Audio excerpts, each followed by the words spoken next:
All India Muslim मजलिस मशावरत ने Jamia minority character को लेकर के एक बड़ा सवाल जामिया प्रशासन से उठाया था। जामिया इंतज़ामिया ने हाई कोर्ट में अपना जवाब दाखिल किया और कहा कि जो मरकज़ी हुकूमत ने यूटर्न लिया है उसको खारिज कर दिया जाए। क्या कहें?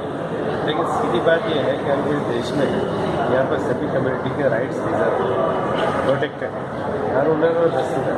अब उसको अगर इंस्टीट्यूशन में डिस्टर्ब किया जाता है, जब भी वो उसके हक के मुताबिक कहेंगे उनकी तारीफ होनी चाहिए, जब उसके खिलाफ जाएंगे तो चाहे कम्युनिटी से हो चाहे धर्म से हो, उसकी मुखालिफ होता है।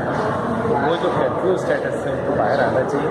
अगर वो क्लियर स्टेटस के हाथ आते हैं तो मुशावरत के साथ। जामिया पर लगातार सवाल सरकार उठाती रही है और एक हलफनामा भी दाखिल किया था। ये सवाल सरकार का सिरे से लगा था। ये सरकार जब बायस के साथ जाएगी तो वो देश को इस तरीके से बचा नहीं सकती। ये तो सारे इंस्टीट्यूशंस को कैप्चर करके उसको डिस्ट्रैक्ट करना चाहते हैं, यूजीसी को कन्वर्ट करना चाहते हैं। अब यहाँ पर जो कम्युनिटी ऑलरेडी सेंचुरी में रह गई है, उस कम्युनिटी के पास लिमिटेड इंस्टीट्यूशंस हैं, तो वहाँ भी अगर उसको बाकी नहीं रखेंगे तो फिर ये जो दावा है कि सबके विकास का ये खोखला दावा है, बल्कि इस्लाम और मुस्लिम के खिलाफ दावा है,